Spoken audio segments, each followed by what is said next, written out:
I'm your quintessential lefty liberal. And most of my world is lefty liberals. And we sit around and we talk.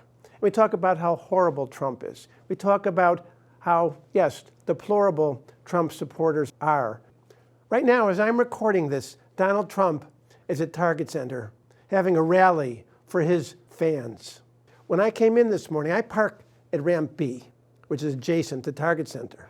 As I left the ramp, there is a long, long, long line of Trump supporters waiting to get into Target Center with the MAGA hats and the red t-shirts and the American flag draped all over them. Old people, young people, women, men, mostly white people. And this is when I came in earlier in the day.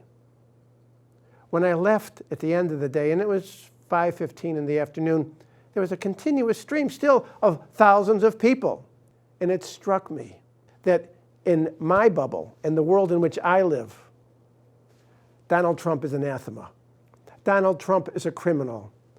Donald Trump is destroying our democracy piece by piece by piece. And as I looked at the people today, I asked myself, who are these people? And I don't know. I don't really know who those people are. They look like everyday people.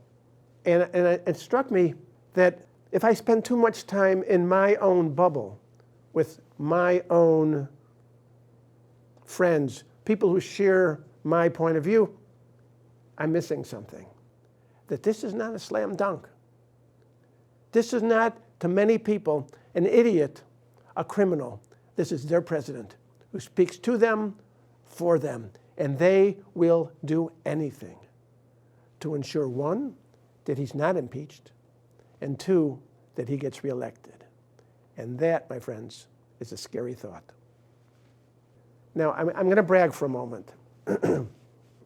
Prior to the election in 2016, I looked at my wife and I said, he's going to win. Donald Trump is going to win. And I thought that because there were three events. One was I met with a man who's an old union guy. And we know each other from my days in New York as the director of the Irish Art Center. An old Irish working class man. And he said, Howard, can I talk with you? I said, sure. He said, I can't talk to the rest of those folks because they don't listen. But you listen. He said, I'm going to vote for Donald Trump. I think I probably went. And he said, let me tell you why.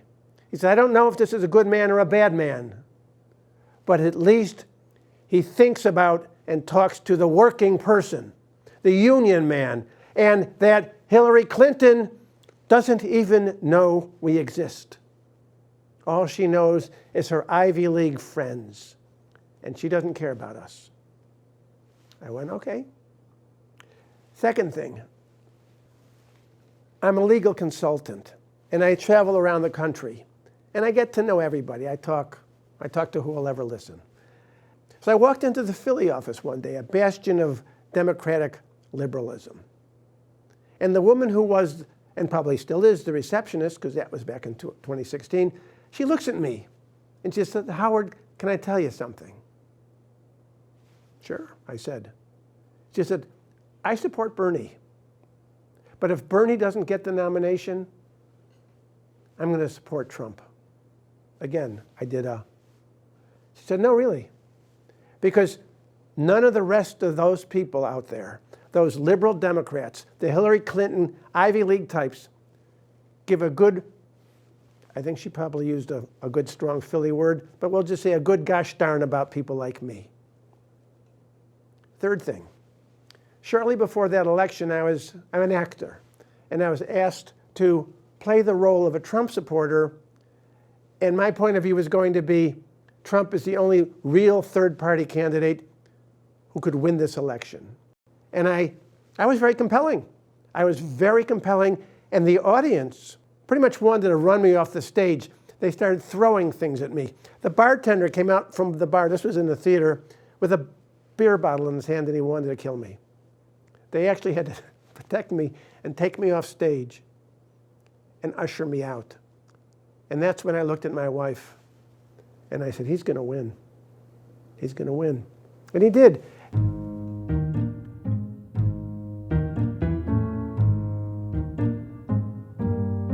When I saw that long line of people waiting to see and cheer for Donald Trump, I realized these are mostly working class men and women. They're just everyday Americans. And they don't believe that the Democratic Party speaks to them. It's full of newfangled ideas. It's full of socialism. It's full of diversity, all those people kind of thing. And it's for open borders and their way of life. They see their way of life as being threatened.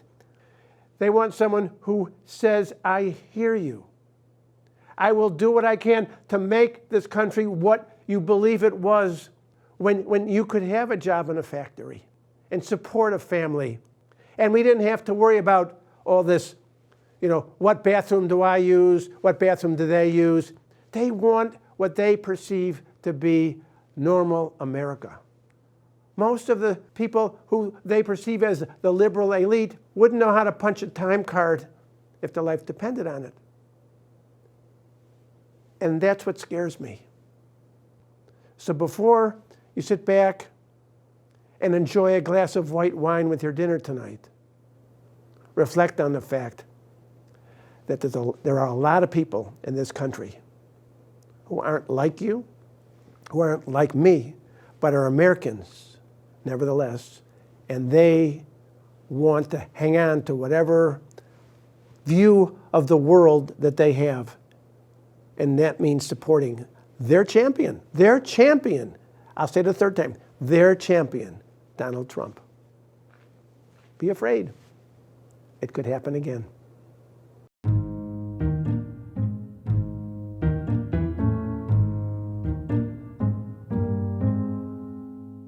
Democratic Visions is handcrafted by volunteers from Eden Prairie, Edina, Minnetonka, Hopkins, and Bloomington. Watch us on select community access channels and on YouTube. This is Carol Sundstrom.